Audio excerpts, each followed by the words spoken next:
Nous nous reconnaissons tous comme ayant été des pécheurs qui avons reçu la vie éternelle par la foi. Aujourd'hui, nous aimerions voir jusqu'à quel point Dieu nous sauve par Jésus-Christ. En d'autres mots, à quelle position nous parviendrons en tant qu'individus à travers le salut accompli par Jésus-Christ.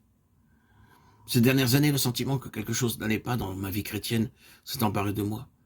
Car quand je lis la Bible, je dois reconnaître que je n'ai pas ce que le livre dit que je dois avoir. Bien qu'il y ait en vérité des chrétiens dont leur vie est plus pauvre que la mienne, et quoique certains qui ont une profonde expérience avec le Seigneur m'aient assuré que je possède déjà ce que je devrais avoir. Malgré tout, je me rends compte que je ne possède pas tout ce que la parole de Dieu dit que je devrais avoir. Grâce à Dieu, je sais maintenant qu'il y a pour moi en Christ des choses vraiment plus excellentes encore, et que toutes ces choses, nous pouvons les obtenir, et peuvent être obtenues maintenant. Ce que j'aimerais donc partager avec vous aujourd'hui concerne la portée de notre héritage en Christ Jésus. Je ne parlerai pas à propos de notre héritage dans le ciel que nous aurons dans le futur, ni au sujet de la vie éternelle que nous possédons déjà par la régénération, ni même de la gloire du royaume de laquelle nous jouirons dans le millénium. Non. Sur ce que je mettrai l'accent ici, c'est sur l'étendue de ce que Dieu peut faire pour vous et pour moi aujourd'hui dans le salut. Combien plus le sang de Christ, qui par l'Esprit éternel s'est offert lui-même sans tache à Dieu, purifiera-t-il votre conscience des œuvres mortes afin que vous serviez le Dieu vivant. Hébreux 9, 14. Ce verset nous dit à quel point Christ peut sauver notre conscience. Son sang peut la purifier des œuvres mortes. Me permettez-vous de vous interroger au sujet de votre conscience? Est-elle sous l'accusation? Si elle l'est constamment, vous ne possédez pas pleinement ce que Christ a accompli pour vous. Le Seigneur nous sauve et son sang purifie notre conscience. De telle manière, son sang l'a purifié, qu'il n'y a plus de condamnation. Lorsque nous nous réunissons, peut-être prions-nous des fois, ô Dieu, nous te remercions parce que nous avons nos cœurs purifiés d'une mauvaise conscience. Cependant, nous sommes souvent troublés après.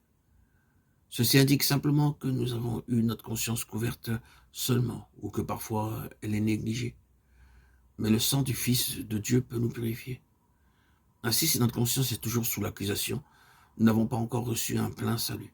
Ceci n'est pas dû à quelque incapacité du salut de Dieu, pas du tout, au contraire. Louons-le et remercions-le de ce qu'il peut nous sauver au point d'avoir notre conscience totalement purifiée. Avoir notre conscience complètement purifiée est possible. Car c'est du dedans, c'est du cœur des hommes que sortent les mauvaises pensées, les adultères, les débauches, les meurtres, les vols, les cupidités, les méchancetés, la fraude, le dérèglement, le regard envieux, la calomnie, l'orgueil, la folie. Toutes ces choses mauvaises sortent du dedans et souillent l'homme. Marc 7, 21, 23. Heureux ceux qui ont le cœur pur, car ils verront Dieu. Matthieu 5, 8. Ces deux passages des Écritures nous montrent la condition première, souillée de notre cœur, de même que la pureté de cœur que l'on peut obtenir à travers le salut de Christ. Le cœur dont parle Marc est notre cœur naturel. Quelle est la condition de ce cœur?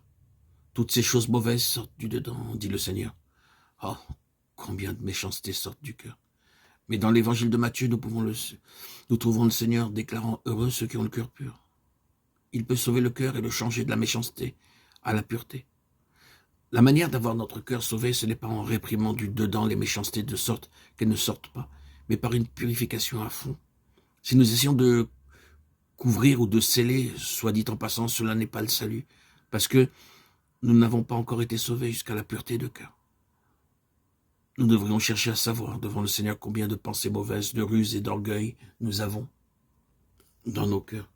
Si ces péchés sont seulement réprimés au-dedans de nous, nous les couvrons simplement et nos cœurs ne sont pas encore sauvés. Dieu ne dit-il pas en fait heureux ceux qui ont le cœur pur? Matthieu 5, 8. Aujourd'hui, notre manque de témoignage est dû à nos cœurs impurs. Combien de fois nous remarquons le péché chez les autres et cependant nous-mêmes n'osons pas réprimander. Leur action extérieure n'est que la fleur du péché. D'ailleurs, dans notre propre cœur, nous avons également la semence pour cette même sorte de floraison. Bien que nous n'aimions pas le monde comme les autres, nos cœurs aussi sont affectés malgré tout, quelque peu. Il n'y a pas beaucoup de différence entre eux et nous. Sans la pureté de cœur, il ne peut y avoir de témoignage. Dieu ne veut laisser aucune impureté dans notre cœur. Un cœur aussi méchant, comme il est écrit dans l'évangile de Marc, peut être délivré et rendu pur. Dieu peut nous sauver et nous donner un cœur pur. Remercions Et louons donc le Seigneur parce qu'il peut nous sauver à ce point.